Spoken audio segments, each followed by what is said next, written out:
Trust the potato. He's not wrong. No, he's not. No, he's not. All right, that's good. So I don't know why I have a blue dot here. Oh, what did it do? It's a Kmart special. All right, who's this then? This is Todd Knock. I don't know that name. He's about the only thing good that came out of the Rob Liefeld studio. Oh, sorry, did I say that? I do see feet. Yeah. Yeah. Yeah, he had such a run. Like I said, him and Peter David on Young Justice, he never missed an issue.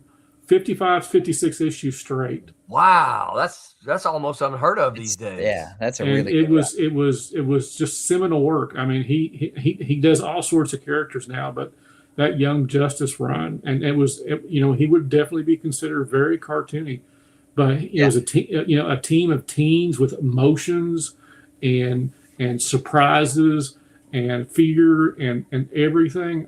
That was, like I said, it was one of my favorite books. And I said his artwork. And again, another super nice guy. I met him once at a con. He was extremely nice, and he like I said, his style is just so captivating. Yeah. That's great. What year is this cover here, Mike? Do you know approximately? I'd say late 90s. Okay, late 90s. I was gonna say, and look at this cover here. See these images, these characters pop off the cover. But yeah, Yes. late 90s, that explains it. Yeah. Yeah, I'm not super familiar with his work. Yeah, he does a lot of Marvel work right now. I think he's done runs on Spider-Man, and like I said, he's kind of their go-to. He's done a bunch of stuff. Dave Olbrich is in the house. Dave said Ringo had such a huge influence even these many years later. Yeah. What's up, Dwo? Good to see you hanging out with us here. Hey, we have a whole award category. I mean, they named an award after him. Yeah. Yeah. Because he's a kind of artist where other artists were like, ooh. Yeah. He's an artist. Yeah. A step up your game kind of artist. That's right. Yeah. It's the kind of guy where you nudge the artist next to you, go, how does he do that? Right. Yeah. Yeah. All right. Who's this? This is Hergé doing Tintin, or Tintin. Tantan as he's called in Europe. What? But you is can it see, really called that? Yes, Tantan? but no one does. Okay. All right. And so you can see, I mean, he does. I mean, this is really good, solid storytelling. Plane crashes, Tintin falls out, and then the first aid kit falls on his head, and then the instruction book falls on his head. And it's funny, but Tintin was a hard-hitting reporter who got involved in gunfights and car chases and all kinds of stuff. Fairly serious comic book type stories, but it's definitely a cartoonish style. Yeah, very very much so. But he doesn't skip on the details. I mean, he drew the trees, he drew the bushes, he drew the plane crash. Mm-hmm. And there's motion in the little yellow shirted guy. So, this makes me think a little bit of maybe I just didn't need to see it because I tried to Google real quick. When I looked at this, the first thing I thought of, I recognized it as Tintin, but I'm like, it makes me think of Winsor McKay on Little Nemo. Little Nemo, thank you. I was like, I kept wanting to say Slumberland, but Little Nemo. Yeah. There definitely seems to be elements of that. Yeah. You know what? Notice too. I just noticed that this is all this is lowercase lettering. Yeah, he does all that. That's unusual. Yeah. Adrian Stock says Dave Obert, that moment when the entire stream stops to acknowledge you. That's because we all know him. That's right. We've all met him, except maybe Mike hasn't, but I think the rest of us have. Yeah. We broke bread with him. That's right. He owes me $5. So yes, we're going that's a perpetual debt, isn't it? It is. It's a perpetual debt. Next week I'll probably owe him $5. Mike, have you ever met Dave? Well, I've met him on the show, but I've not met him in person. Yeah, okay. There we go. Yeah. Look, Dave says I miss Mike. Aw. Yeah, he was he was a nice guy. Yeah. Yeah.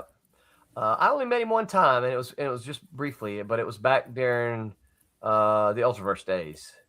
because I think Hank used him for some stuff, didn't he? Yes. Yeah. Yeah. So because we were always chasing him, and Hank was the whisperer for those guys. The Ringo whisperer. Yeah. Yeah.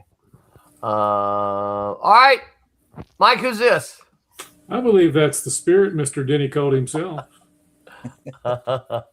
This is some later Eisner. This isn't the Eisner of the 40s or the 50s. This is later Eisner, and how much looser he got, but still just the absolute control of that line and that popping that figure out of that black.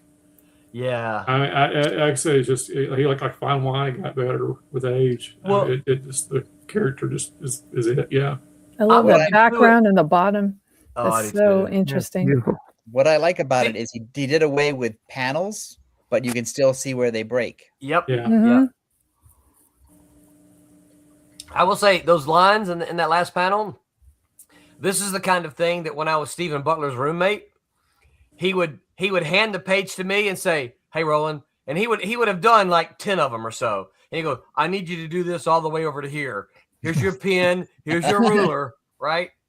Go draw some lines." Draw them straight. Yeah, but you know what, Mike? One of the things I'm noticing about this is all these letters, except for this one right here. All the letters look roughed out as well. They don't look finished, right? Look, this balloon here, doesn't even look like a finished balloon.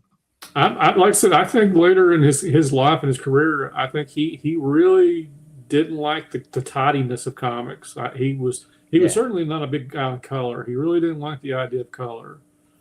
And I think that he wanted to keep, he went from very rigidness in the 40s and the 50s, and his style got looser and looser, where I think he kind of eschewed the panels. And I think also, again, the technical nature of it, where he wanted it to look more hand, that he didn't want it to look pristine like, mainstream comics look like. And because I think in his graphic novels from A Contract with God forward, he stopped using defined panels. He was just using images to create space. But there's something about his letters too that it were just you have to study because of the way he lettered his balloons and the way that the shape of the balloons, the shape of the tails. I could just flip through an Eisner book looking at those at times. Oh yeah. Well, he was also one of the people who uses the shape of the balloon to convey emotion. So he would make the balloon fit. Like if someone was crying, then the bottom half of the balloon might look like tears. Mm-hmm. And we got one of our ex Malibu folks did some lettering when they did some Will Eisner, or they did some Spirit. What, about 15 years ago? Who did that, Mike? I did DC. No, it was Dynamite that did it in the mid 2010s, and then DC did them in the 2000s. So who wrote that Dynamite one?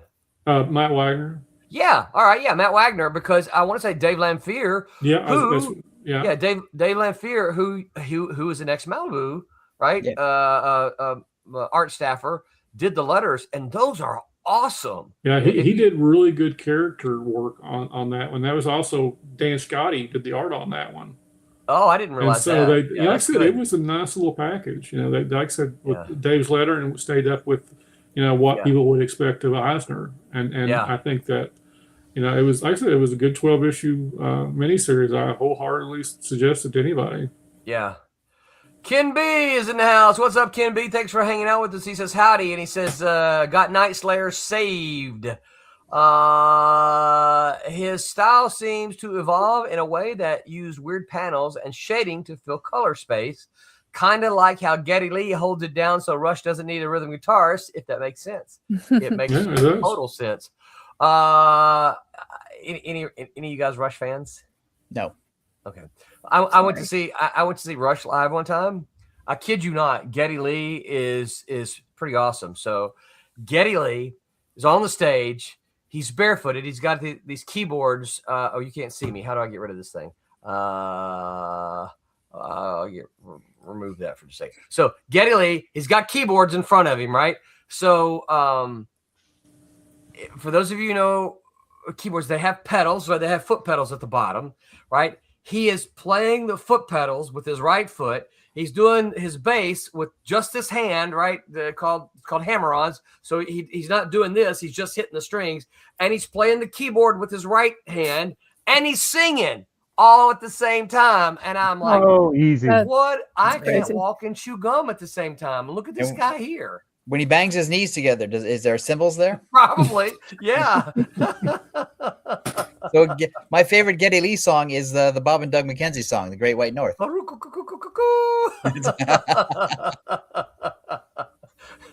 Yeah. Kid says I'm hitting the reunion tour. Yeah, they got a pretty awesome drummer they've been promoting. I think she's like half their age. I don't remember exactly. All right. Let's see. Who else we got here? Did I already show that one? Okay. Let's pair back again. Yeah. There we go. Pair back again. All right. Oh, here we go. Mobius. Yeah. Okay. Now this is one. All right. Let's talk about this one. All right. There are no solid blacks in this image, right? No. I don't know how I'm going from black and white to cartoony. It's stippled. Yeah. There's a lot. All these lines, right? This still conveys a darker image that still kind of makes your eye move in this direction. And you can see that you can see the people sort of look out. They look like they're popping out of the shadow. Yeah. Because of the way he's done the lines. Yeah. And they're watching the Macy's Thanksgiving Day Parade. Yeah. There's a big Snoopy on the other side of you. That's right. You can't see it, but it's there. It's part of the story. Believe me. Yeah. Well, you have the woman in the background saying it was this big. Right. Yeah, right. It's the biggest Snoopy I've ever seen. And the thing is, he had two very distinct styles. He had the much more realistic style when he was doing Lieutenant Blueberry. Yeah. And now he has this cartoony style when he's being more Mobius. Yeah. You guys probably remember this, but I told someone one time that he drew Spider-Man, and people wanted to argue with me. No, he didn't. He never drew Spider-Man. I'm like, yes, he did. He drew. As far as I know, that's one time. Here, can you see? He did a Silver Surfer graphic novel with Stan, and he did a Superman story. Oh, I didn't realize he even did a Superman story. You can see my one right outside. Oh, he did a Galactus and Silver Surfer story. Yep. It's called Hooky, right? Spider-Man Hooky. Yeah. Yeah. Fantastic. That was my introduction to Mobius. Mobius. Whatever. You can call him Mobius. Mobius. I prefer Larius and Curlius to Mobius, but right. Dave Obert says, but the line weight is thicker in the front than in the back. Right. So that makes you look at the front figures and just the back and not the back. Yeah. So it's good. But not by much. Was it black and white or in color? Right. It's a difference of one. It's one different pen. Yeah. What? Yeah. One. Yeah. It's not like the old Mike Royer, Jack Kirby. Let me get out my thick magic marker for the hand that's right in your face, right? No. Although my God, Royer on Kirby is fantastic. Yes. All right. So who's this? This is Ed McGuinness. Oh yeah. I absolutely, when he, I didn't see much of his work until he started Superman with Jeff Loeb in the late 90s. But oh my gosh, this is Schuster on steroids. Yeah. I mean, it was just amazing what he did with that to go from the realistic style that most of the Superman books were doing, and this was the flagship Superman book for so long. It was gorgeous work. Yep. I mean, there's just nothing. There's nothing to minimize. It was amazing work. This just one image. I love. It's beautiful the way this whole page is designed. Just your eye just automatically starts right here. It just flows down. Right. Because he tilts the buildings, it does look like Superman's actually flying. And everything you need to know about Superman is on that panel. There's the Daily Planet and Superman flying through Metropolis, and he's on patrol. All you need is Lois Lane falling from the top building. Yep. Nature says, I got to drop. Gonna have some crickets and Coke Zero and then hit the stack. Great stream. Nice. Make mine Silverline. Thanks, Atris. Thanks for hanging out with us, man. Sweet dreams to you. Hopefully you have good cartoony dreams. All There's still a bunch of them. All right. Who's this? Darwin Cook. Darwin Cook. Look at that. Yeah. That's definitely cartoony, but it's not too cartoony, right? No, because you made everything I need to know is right there. Yeah. I actually prefer. I mean, I know it's an age thing, but compared to the current absolute Batman, Oh my gosh. I much prefer this sort of simpler, energetic look. Yeah. This me is too. the cartoony that is good for motion animation. Yeah. Yes, but this looks like comics. Yes. Oh, absolutely. I've got this on my wall with his signature. It's beautiful. Oh, nice. Yeah. Yeah. We're all going to Mike's house and take that. Yeah. It's always to the right of the desk. I can just sit here and look at it and fawn over it. Okay. Yeah. Who's this? that would I believe that would be Jack. That would be the king, right? Yes. I mean, look at that. Yeah. How could you not turn the page and find out what's happening? Right. Yeah. So I look like staring at the art. Look what he does with Johnny's hands, right? So that they burst into flame, and you can't even see the ends of the hands. It just becomes little fiery lines, right? Yeah. Mm-hmm. And some of that is Senate, filling it in, but the power of it is all Jack. Yeah. But it is. I mean, there's a lot of open areas for color. It still looks a little bit cartoony, and it's not. It's not realistic. And there's nice blacks, right, to help pop it all out. And a little bit of crackle. And a little bit of crackle. Yeah, And that's the Marvel bullpen right there with those Sam Rosen letters that just, there's nothing, that's a flawless page. Yep. Yeah. Yeah. That's a gorgeous page right there. What does that say? Fantastic Four 83? Yeah. 85? Close to the end of the Kirby run. Yeah. All right. Who's this? This is C.C. Beck. Okay. This is Captain Marvel. I believe this is Captain Marvel Adventures number 5. So really early, like early 40s. Look at those balloons too. I know we're talking about the art, but look at those balloons. Whoop, whoop, whoop, whoop. Almost look like a thought balloon. Yeah. Yeah. And it's really great at rendering the reality of the I forget what you call the not a mill, but whatever it is. It might be a mill. Watermill. Watermill. Yeah. And but the cartooniness of the Captain Marvel character. Right. Yeah. They put him in what looks like a really sort of noirish setting, but he's still a cartoony character. And that's kind of what we're saying earlier about the Nom, right? Was that Hyper saying that, or was that us? I can't remember. It was you, Roland. Oh, okay, about the Nom. I think it was you. Oh no, Mike said it. Yeah, because all the details were realistic, but the characters were a bit cartoony. Yeah. Yeah. I like the bing sound effect. the Fawcett comics were great at just having one panel with just the sound effect in it and nothing else. I'm mesmerized by that top right. It's a very non-traditional flying pose. It is. Yes, it is. Mm-hmm. It really conveys a lot in that, and it's not like his chest is out, or it's just he's just kind of nonchalantly just going down, and it's like the one panel you think they wouldn't draw between the movements, but yet it works. It looks like he's hovering. Yeah, it does. Yeah. All right, who's this? Frazetta. Yeah.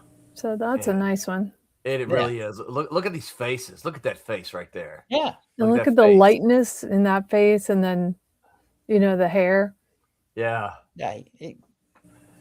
I think it's incredible. It's a great example. The storytelling is really sharp, but it's still sort of cartoony. Yeah. Even though it's Frazetta, who would later go on to draw, barbarians and swords and giant fanged bears. But exactly. Yeah. But those, I like the right in the middle there, that really heavy line. Right. On the shadow side of the faces. Yeah, look at that. It feels really great. It feels like really there's something soap opera-ish just about to happen. Yeah, it does. This is a good Tommy line right here, right? It just really pops. Mm-hmm. Talk about Dave said those thicker lines, right? Look how thick that face is. It pops him right up. She just told him that was her evil twin. What's Aunt May doing in here?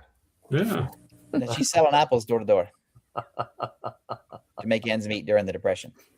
We already talked about Eisner. Let's see who's this. Who's this, Mike? This is Mr. Dan Scotty. That's right. Who has been on the show before? We had a lot of fun with him. Yep. He does the current Flash Gordon comic strip. Yep. That's right. Yeah. And his Lavender Jack graphic novel will be getting out soon. That's being reprinted from the webtoon. I think it's either the end of this month or the start of next month. It's March 31st. And there we go. I hear tell we might be able to have him on. Oh, nice. Celebrate. Mm-hmm. Good. Yeah. I need to get me a copy of that. Me too. Because I'm not going to go to the web and read it. I need to hold it in my hands. But like I said, look at Dan's work here. I mean, everything is so really suggestible in it. Yeah. But also the color still makes it pop. It does. Yeah. He's not afraid of the primary colors. Yeah, I love that. Oh, look, this is Scotty Young. Yeah. He's made a whole career out of drawing Marvel comics that look like this. Yeah. But it's a very, you wouldn't necessarily want him on your regular Spider-Man or Hulk book or whatever, but as a No, I would. Well, yeah, I would, but Marvel and DC don't want it. Yeah, I love this guy. Oh, I think he does things his way. Yeah. Can you imagine him on the Hulk? Oh yeah. Yes. Oh, I think he'd be great on the Hulk. Yeah. Yeah. No, I think he'd be awesome. But look at how detailed all of these colors are in here. Mm-hmm. They are. All of them incredibly unique, But it also fits the Fairyland. I mean, look at the logo; it's got all the different colors in it too. So it goes to the Fairyland. Mm-hmm. But it still pops, right? Right. It's because he's got this big chunk of white right there that just pops that primary character right out. Well, it's the color choices of both sides of the mushroom that really make it work. Also, I didn't think I was going to hear both sides of the mushroom today. But I like the rendering of the blood on the axe as well. Yeah. Well, like in the background back there is, got a little bit of a transparent fade kind of thing. So it really pushes everything straight in your face. Yeah, it looks great. Oh, look, this heel looks like it's a patchwork quilt. Yeah. Right? Yeah. I think this is. Yeah, we need more Scotty Young. Yeah, I agree. And who's this? Ramita Jr. Ring-a-ding Jr. JR. Yeah. It's the mid-'80s Junior with I think Dan Green inked that. That looks like Dan Green. Yeah, I was just about to say that. Yeah. And last but not least here, who's this? Oh, wait, I forgot already. Brett Blevins. That's it. Yeah. I like that. I do too. Yeah. Yeah. So look at all that line work there. Yeah. In the 80s, I just didn't get, at first glance, I really didn't get his stuff, but the more over the years, I definitely appreciated his stuff. I think that, you can go back and appreciate someone's art maybe from a better point of view. And I think Brett Blevins is one of those. I'm that way about Frank Robbins. I haven't got to that point yet with Frank Robbins. You know what? I'm with you, Tom. I'm that way about Frank Robbins because I didn't like him at first. No, me neither. As I've gotten older, I look back at it and go because I to me when I was a younger reader, I think my introduction to Frank Robbins was The Invaders, and they all looked like they were ballerina dancing. That was what I would always say back then. Oh, look, I don't like them because they're all ballerina dancing. Well, as I got older, I'm like, I appreciate this. I didn't appreciate Frank Robbins until I started reading the Johnny Hazard comic strip that he did in the 40s when he was a Milton Caniff clone. Wait, he was working in the 40s? Yeah. He was when you saw him in the Marvel 70s and the DC 70s, he was at the end of his career. His comic strip had been canceled and he was looking around for freelance work. Wow, I didn't realize that. Yeah. Wow. All right, last one. What about this one? Too cartoony? Nothing wrong with that. Yeah, way too cartoony. That kid's never in a good way.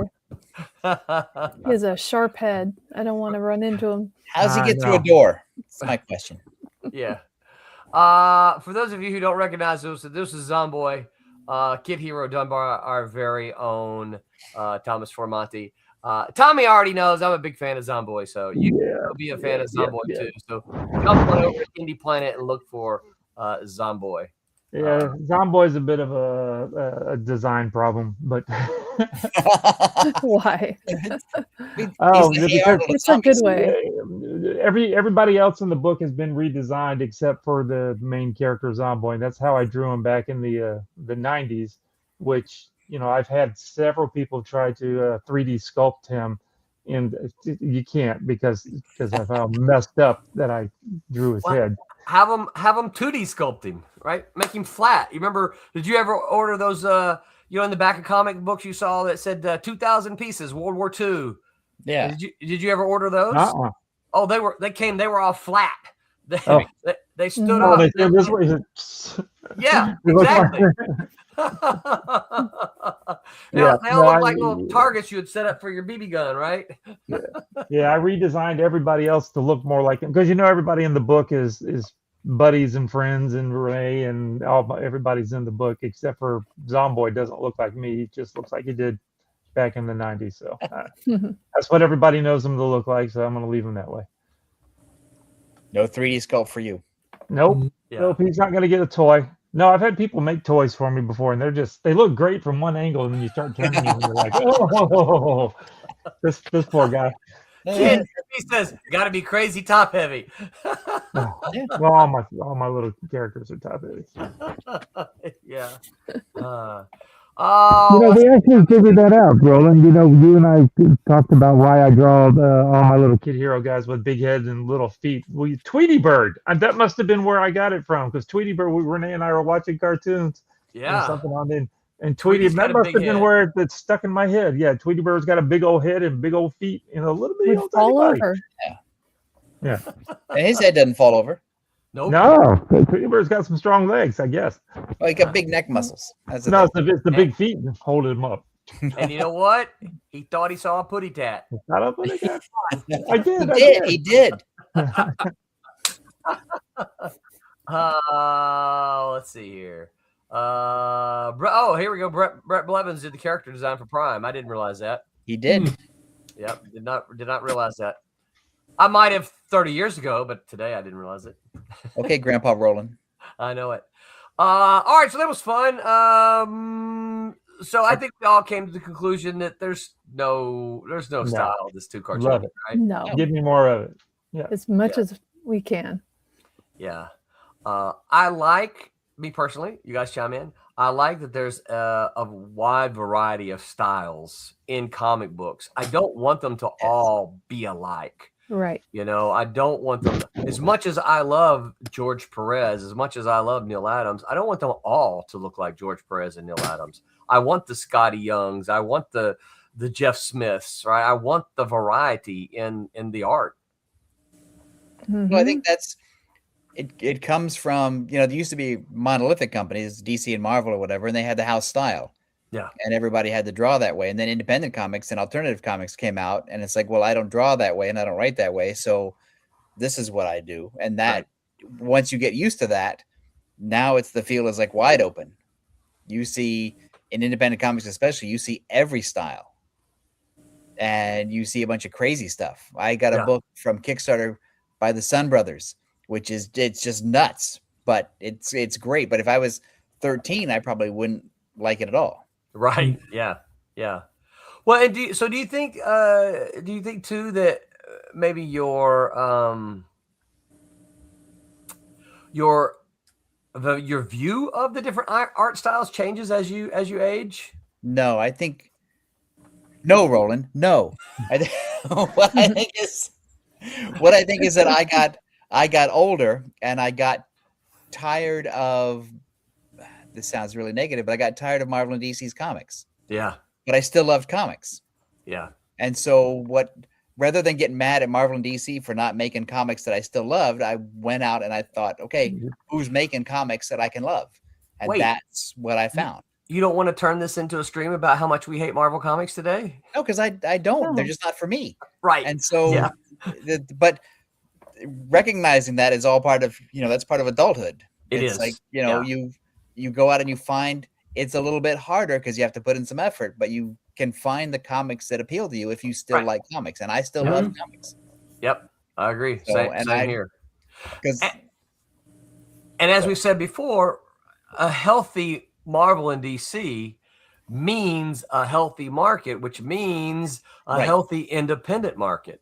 Yes, you don't get a lot of independent comics because those people who make them have to make a living and have to make a profit at some point. So Marvel and DC help them do that by propping up the industry. So So I don't want Marvel and DC to fail. I want them to do well because I want everybody else, to do well as well. And also, I've got friends who work for Marvel and friends who work for DC, and I'd like them to have jobs and do well and all that stuff. So I don't want to burn anything to the ground. I'm just looking for stuff that appeals to me. Right. Yeah. And it's okay that Marvel and DC are not making comics for me. That's absolutely right. It's quite okay because there are so many other comics out there that are good and are for me. Yeah. You can find them in the store. You can find them online. You can find them at conventions being independently published. You can find them anywhere now. So that's right. You can find Mike's at his website, militaryandgazette.substack.com. Yeah, as much as I talking about Uzumaki and Junji Ito earlier, I enjoyed. So here's the thing, right? I enjoyed the process of reading that. That story wasn't for me, and I'm going to tell you guys, hey, I didn't really like it. That artwork is beautiful, and I enjoyed the process of reading. It's a big old thick book too, by the way. I enjoyed the process of reading it, mostly because that artwork was so beautiful. I got to look at the art, but when I was done, I'm like, you know what? If they did a Spirals 2, I wouldn't buy it, right? But I don't look at. You're in. I'm in. Yeah, I like it. Well, if you like horror, then I think you'll love it. Yeah. But I did. We should talk about manga sometime. I read one. Oh gosh, what was it? It was a war, World War II, about the Japanese basically defending. I don't remember which island it was, but they were like, "We're gonna hold this island." That's what, and it was like they all start dying, and I'm like, "Dead gum." It was really, really good. What the heck was the name of that? I'll have to try to look it up and tell you guys in our chat. But it wasn't one that I'd ever heard of before. Right. It came up in class. Someone said something about it. I'm like, I've never heard of that, but it looks good. And so I ordered it and read it. I'm like, oh, I enjoyed that. That was good. Anyway, let's see. Ken B says part of the magic is doing things you can't do anywhere else. Absolutely. 100%. Yeah. Dave Ober says, thank God for Gene Colan. Yeah. Oh, yeah. Talk with your wallet. That's right. Yeah. Buy what you like. Oh, yeah. No. I get that now. Yeah. Yeah. You should come to the meetings, Roland. Well, I don't know that I've ever talk with you. I more vote with your wallet. Vote with your wallet. Yeah. Yeah. But I get that. Yeah. You're right, Ken. Absolutely. David A. Segura says, and horror is really hard to pull off properly in a comic manga. I'm not throwing any shade to horror. I'm just not a big horror fan anyway. The thing horror usually breaks down into two things, like a weird sense of dread or some kind of shock. Yeah. Oh, now he's eaten by beetles, or oh no, his wife turned into a vampire. Right. Yeah. So anyway. All right. You guys have anything else before we call it a night? It was a fun night. Go to Mike's website and support independent comics by checking out Man of the Mask #6. Anything? You guys going to be anywhere? Any shows? Nope. I'll be at the house. All right. I'll be moving into my new place in a few weeks, so there. Oh, excellent. I noticed you hadn't packed up any of your stuff yet. Tuesday, Irish comic book characters. Oh, that'd be fun. A panel of professional comic creators talk about the storied history of Irish characters in comics and the importance of comics on Irish American culture. They should get Steven to pop in on that one, shouldn't they? So Banshee. Yeah. That's on Tuesday. On Wednesday, now what? What to do in between art assignments. That is on Wednesday. Drink heavily. And then next week, I'm happy to say I've been asking this guy to pop on with us for quite some time. We're going to have a guest with us, Rob Guillory. Rob is an Eisner Award-winning American comic artist. You saw his work on Chew from Image Comics and then his creator-owned series Farmhand. That is next week with Rob Guillory. I am excited about that one. I like that. Yep, me too. He works with that John Layman guy, and John Layman is funny. Yeah. So, I never met him. But I should. Maybe we'll ask Rob if he can put us in touch with him. All right. Until next week, remember to make mine Silverline. Good night, everyone. Hey, this is Paul Pelletier. Make mine Silverline. Is that okay, Roland?